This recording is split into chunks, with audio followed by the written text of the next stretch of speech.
Hello, bugün sizlerle beraber əla keks tarifi göstereceğim. Pambıq kimi bir keks. Deməli, keksimiz üçün lazım olan malzemələri yumurta və pesoko idi. Hər iki malzəməsi. Qalanlarını sonradan yeyəcəm. Onları qabaqcadan qatmışam. İndi qarışdırıram. Onları qatanda video çəkmək yaddan çıxmışdı. Hər nəysə, indi qarışdırıram ki, həll olsun pesok. Qarışdırıb pesoko həll olduqdan sonra digər ləvazimatları qatacağam. Digər ləvazimatlardan biri ilk öncə süddür. Südü qatacağam. Süddən sonra yağ gələcək. 1 stəkan südü qatdım. Qarışdırırıq belə. Bayaq ekrana girən qardaşım idi. İndi də yağı qatırıq. 1 stəkanla yağ qatırıq. Yenə gəldi. Bayram gedir. Aha. Bir də yağı qatdıqdan sonra ikisinin qarışığını belə qarışdırırıq. Neyse. Girməli deyil. Çırpırıq belə qarışdırırıq. Daha sonrasında nə qatacağımızı bilmirik. Yaşayarıq görürük.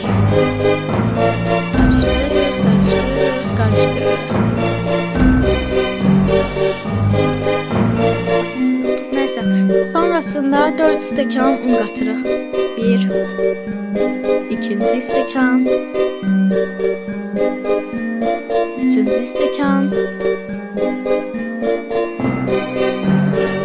və son olaraq 4-cü stəkan.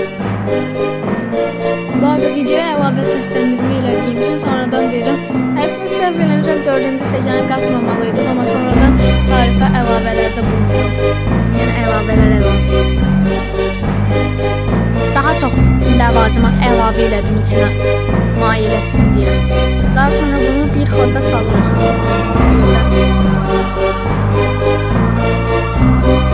Əla alını videonun sonunda necə alındığını da göstərəcəm.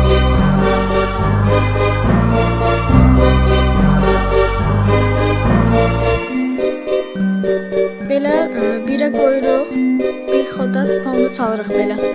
Qarışdırırıq. Sonradan həll olunanda 5'te çalırıq. Neyse, bir qabartma tökdüm.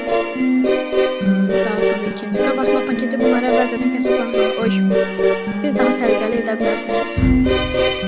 Neyse, bunları da tökürük. Sonra 2 patka qabartma, 2 patka da vanilya tökürük.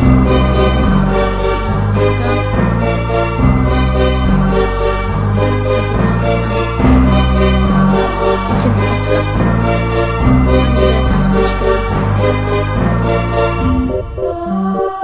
Neyse, bunu da belə tökdüm. Daha sonrasında dediyim o əlavə ləvazimatları tökdüm. Yağ və süd qarışığı. 4 ballı deyiləm, ona görə çəkilişdə mən çəkdim, anam həll elədi. Hər neysə.